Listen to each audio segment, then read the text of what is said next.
How's it going, guys? Rhino here. I got a new microphone, so first off, let me know how that sounds because I don't know if I set it up properly. I don't know if I need to change the settings or anything, so just let me know quickly about that. But essentially, I'm making a video based on the title about how you can afford a Nissan GTR. It's something I get asked a lot. And then also, the second part I'm going to talk about is how I afforded a GTR.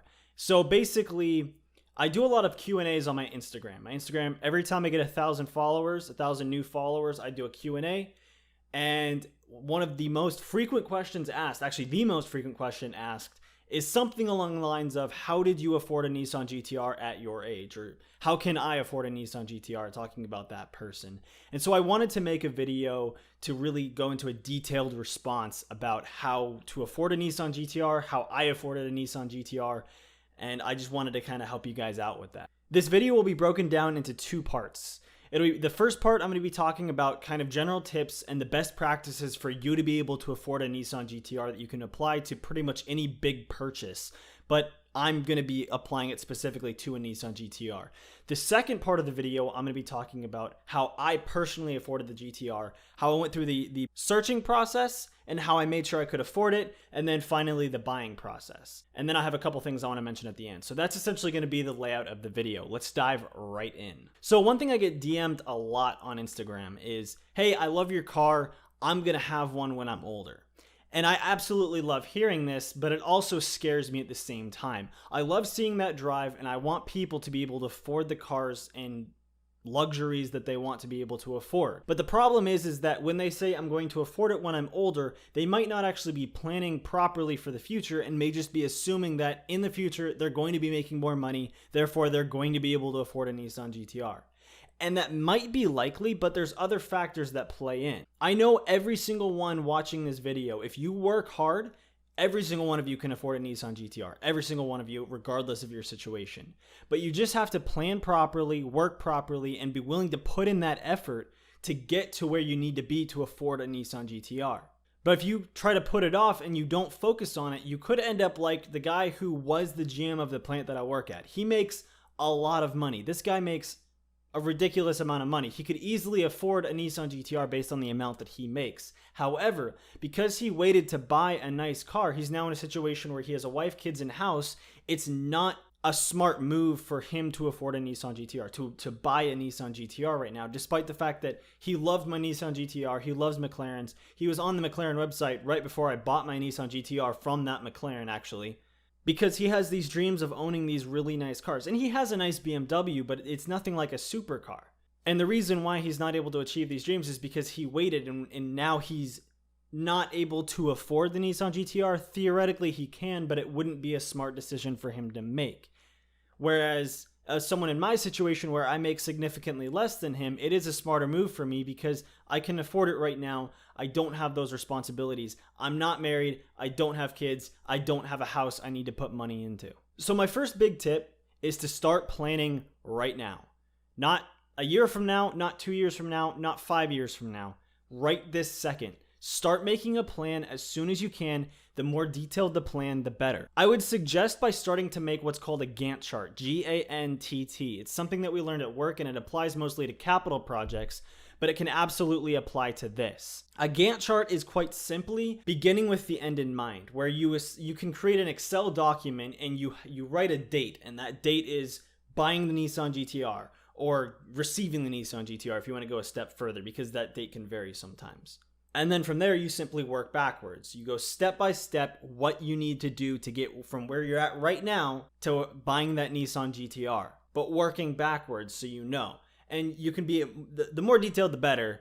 And the more all around the plan is, the better. So be sure to set a goal. And the best way to do this is to take a look at your paycheck and understand after you take out obviously your taxes, after you take out things like rent and everything like that, how much take-home income do you have? If it's too low, are you able to get a better job or a second or third job to supplement that income? You really need to nail down how much money you're keeping out of every paycheck. And you want to be sure you're conservative on this because you're going to set a plan. So if your plan is, let's say, $200 a month you're setting aside towards the Nissan GTR. That's fine, and that's a great goal to set. But be sure you're keeping in mind all those regular expenses you have, and then things like incidental expenses that can pop up out of nowhere that you don't know are coming. So be sure to set that goal, however much it is, and follow that goal as strictly as you can, and save money on top of that. If you are setting a goal of $200 per month saved in every paycheck, do whatever you can to increase that amount. So if you can save money on, say, your cable bill and increase that amount to $250 a month, that's an extra 25% that you are adding to each individual installment deposit into your bank account, which will only increase your goal. So following your Gantt chart, it would be speeding up your Gantt chart, moving your final goal forward. But when you make that plan, absolutely be sure to stick to it. One thing a lot of people do, for example, with diets, is they start a diet. They stick to that diet for a while, and then they start adding cheat days. And then they start adding 2 cheat days. And then lo and behold, there's no more diet. With this, you want to be as strict as you can. And even, let's say 1 month, you save $250 instead of $200, that doesn't mean the next month you can only save $150. You want to keep your goal of $200 a month as strictly as you can. Don't stray from that unless you have an incidental that you can't avoid. Your car breaks down and you need to pay for the repairs. Okay, obviously go for that. But if it's a debate about, whether I go out to dinner or not, don't do it. Find a cheaper way to save money. A cheaper way to eat, to save more money, so that way you are sticking to your goal, because your goal will streamline you to where you're able to afford the Nissan GT-R. Take a look at all of your expenses, document every single one, and take a look at where you can cut back on expenses. Some of the most obvious ones are eating out. It's really easy to cut back on how often you eat out, which will save a ridiculous amount of money. If you smoke cigarettes, try cutting back or quitting altogether. That'll save you money. If you drink alcohol on a regular basis, try cutting back or cutting that out entirely. That will save you money. If you go to Starbucks every morning or frequently, try cutting that out. That will save you money. And just make coffee at home. Whatever you need to do to save money, take a look at as many options as you can to save money. I would also recommend at some point, if you're in high school or college, or even if you're not, if you're out of college, or you didn't go to college, I recommend taking an accounting and finance class at some point if you can. An online course maybe, or go to a community college, whatever you may need to do to take it. You learn some very, very critical skills when it comes to dealing with money that you don't learn outside of finance and accounting classes. And these are skills that they honestly should teach instead of some of the stupid shit that they teach in high school and college. Instead of learning the Pythagorean theorem, how about you teach people how to pay their fucking taxes? But it's not even really about passing that class, unless you are in college, you need the credit for it, or you need the grade. It's more about what you can learn, the concepts that you can learn, and how you can apply it to real life, including this situation of saving up for your dream car. But most importantly, when you build this plan, be sure you don't put yourself in a shitty situation. Don't put yourself in a situation where you just can't get by, where you are just absolutely not living. You're not living your life. You are barely eating. You're barely having fun. Don't do that. Don't cut that completely out, because it's not worth it in the end. Be sure that your plan is comfortable for you. When I was doing it, and I'm going to get more into this when I get to my portion, when I was doing it, I made damn sure that I got that monthly payment down to an amount where I could still live comfortably outside of that, and still be able to buy stuff for my girlfriend, still be able to have fun, still be able to afford everything that I need to. You need to be able to do that. Don't put yourself in such a tight situation where you can't afford anything else. And it boils down to things that are in your control and things that are not in your control. And the things that are not in your control, you have to be aware of, but you can't do anything about, so don't complain about. So for example, I was born into a wealthy family. As a result, my parents were awesome enough to pay for my college. So I didn't accrue any debt while I was in college. I came out of college debt-free. I came out of college actually positive because I worked an internship that paid well during college. So I came out of college with money. Not very many people are able to do that. If you aren't able to afford college, or your parents weren't able to pay for your college, or whatever it may be, and you took on student debt, that's something you have to keep in mind. But it's not something you can control. It's an incidental. It's something outside of your control. This doesn't mean that you can't afford a Nissan GT-R. This doesn't mean that you shouldn't try to afford a Nissan GT-R. What this means is that you'll simply have to work harder on the things that you can control to overcompensate for the things you can't control. So that way you can afford the Nissan GTR. You'll have to work harder, but I promise you that if you work harder and you achieve your goal, it's going to feel that much better when you get there. It's going to feel even better for you to own a GTR than it will for me because you had to work that much harder to get there. So be sure to compensate for those incidentals, those things outside of your control. Compensate for them by working as hard as you can. If it means taking on an extra job, go for it. If it means working extra hours, go for it. Whatever you need to do to get there, you can do it because you really need to chase your dreams. You really do. The Nissan GTR was my dream car until I had one. I mean, it still technically is, but I have my dream car. If you chase your dreams, great things will happen, I promise. Now let's get on to the second part, which is another part of the question that I get asked a lot, which is how I personally afford it, and then also kind of the process that I went through in realizing that I can afford it, how I went on purchasing it and everything like that. So I had certain things in my life that allowed me to afford the Nissan GTR a lot easier than it will be for a lot of other people. Like I said, my parents paid for my college, which I'm very thankful for. As a result, I was able to work an internship that paid very well, save up a lot of money, which was actually going towards something else that fell through instead of the GTR. So I wasn't actually planning to save for the GTR at the time, but that's regardless. So I saved up a bunch of money and I came out of college positive. I had a good amount of money to begin with. And then I worked my ass off in college to get a degree in something that paid very well.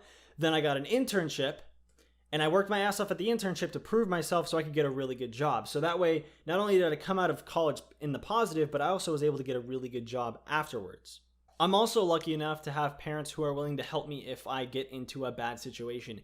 If something happens and I just can't afford this car anymore, my parents will absolutely be willing to step in and help me. So having that insurance there helped reassure me knowing that I would be okay if something bad happened. I'm not planning on it happening. It likely won't happen, but if it does happen, I know that there's a fallback, and that's something you have to consider as well. So I had these outside factors that helped me to be able to afford it. So it was a little bit easier for me.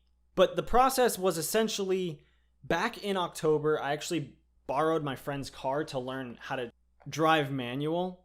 So I borrowed his car for a month and I loved it so much. Just driving manual, it wasn't that great of a car as a Mini Cooper. I mean, it was a cool car, but it wasn't like anything like a Nissan GTR. But I loved it so much that I actually wanted to get a new car. And so I started looking at new cars. I was kind of hoping to get a manual, maybe a BMW or something like that. But in my search, I found the GTR, found the price. And basically what I did was I created an Excel file. And in the Excel file, I included as much as you could possibly imagine. I included my paycheck, less all my expenses, and what I expect to be able to afford after all those expenses are taken out. I also factored in incidentals, things that you can't expect. And I was absolutely conservative in my estimates for those. And by the way, conservative in your estimates means underestimating the good and overestimating the bad. So essentially raising the expenses so that way it seemed like I was getting less out of each paycheck. And then I put down how much money I could afford to put down in different, so I put out different scenarios. How much I would put down, which would mean how much I had to pay on the loan, and how much each monthly payment would be. So I basically gave myself three options if I put down this amount, or this amount. And so I went with 10,000, 30,000, and 50,000. And so that way I could look at, okay, well with putting down 10,000, I had more in my bank account after, but then I'd be losing more money with each individual monthly payment, whereas with the 50K, I would have a lot less in my bank account, but I'd be keeping quite a bit more with each monthly payment. And it's something you kind of have to weigh.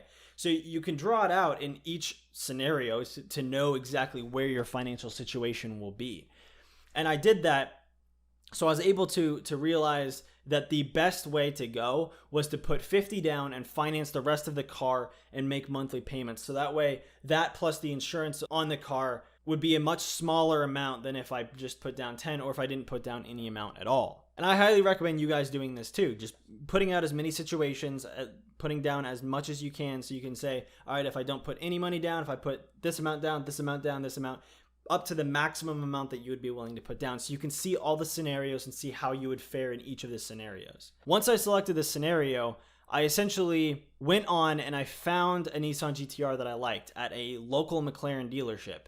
I went and looked at it. I loved it. It had all the features that I wanted. It was a 2017 with 2,000 miles on it in amazing condition for a really good price. And so I knew I wanted to do that. So the buying process at that point was essentially I had to apply for the loan, which I applied and I think I was accepted within less than 24 hours. Then I had to wire them the down payment, and it was the next day that I went to pick it up. So the buying process overall took less than a week, and it was actually just really easy. I just contacted them. The salesman on the other end was super helpful in really figuring out a lot of this, figuring out exactly how much I'd be paying every single month, everything like that. It was super helpful talking to him. But the actual buying process was super easy because he just simply sent me a loan application, which I filled out, scanned, sent back to him. He put it in. I was accepted within 24 hours.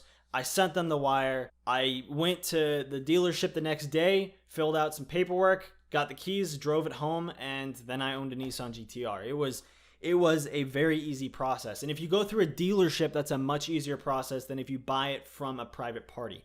I don't know how easy that would be to go through a private party because I didn't do that. I went through an actual dealership. I went through a trusted dealership too in McLaren. And so the total process of realizing that I wanted to buy a car to buying a car took about 3 months. And the 3 months included everything from realizing I wanted to buy a car to trying to decide which car I wanted, to test driving different cars, to actually buying the car. It was an easy process, and if you have any questions about that, you can feel free to post it in the comments below, or the best way to do it is actually to follow me on Instagram and shoot me a DM. That's the best way to get in contact with me because I can give you a very personal response and we can have a conversation there. But you can send me a DM. I'm happy to answer any questions about the process. If you're outside of the US, it might be a different process, so I might not be able to help you there, but in terms of inside the US, it was a very easy process to go through. So that's about it. That's how I afforded the Nissan GTR. That's how you can afford a Nissan GTR. I hope you enjoyed the video. Be sure to follow my Instagram, which will be linked down below. My Instagram has been blowing up a lot, which I really appreciate the support on that. It's been absolutely an amazing experience dealing with that. And one thing that I wanted to do is a lot of the Q&As, I get asked questions that are far too long to answer in a picture. And so what I'm probably going to do soon, if you don't follow my Instagram, you'll want to follow it. I'm probably going to post a story where you can ask a question, and it's going to be a detailed question, something that I'm going to be able to answer in a video like this. And so if you want to see that and also be a part of any of my future giveaways, then be sure to follow that link down in the description. Thank you guys for watching. If you have any questions, be sure to comment below. Be sure to comment, rate, and subscribe. And as always, have a nice day.